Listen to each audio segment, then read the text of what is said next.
Okay, so something I've been wondering for years is, are other types of fire scales possible? So we should all know what fire scales are, but just in case you don't, fire scales happen when two skywings are born in one egg, and one of them sucks the fire out of the other, leaving one with too much fire and the other with too little fire. This usually ends up with the death of the skywing with no fire. The skywing with too much fire gets fire scales, which burns everything it touches. So this would mean that the other types of fire scales would be like that. First, I think that other tribes that have fire, like the Mudwings, Sandwings, and Nightwings, might be able to get fire skills, but maybe it's less likely, which is why we never heard of it.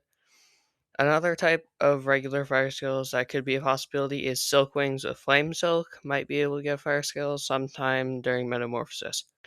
I'm not sure how this would work because there wouldn't be another dragon to get the extra fire from, but if all the tribes that have fire can get fire skills, then maybe it's a possibility with Silkwings with Flame Silk. The first type of fire scales without fire are Frostscales. I've made a video about Frostscales in the past, but Frostscales is basically fire scales, but because Ice Wings don't have fire, the Frost Breath would work like the fire in the Skywings, where two Ice Wings are in one egg, and one would suck the ice out of the other, which would leave one with no Frost Breath, and the other would have scales that would freeze anything it touches.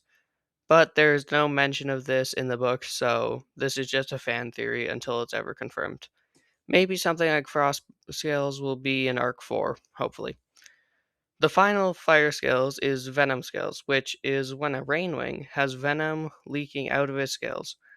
I don't really know how this would happen because I don't really know how one rainwing could take the venom out of another in its egg, but it might be a possibility.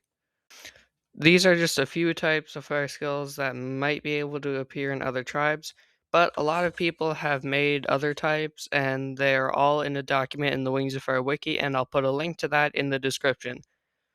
That's all for this video. I hope you enjoyed, and thanks for watching.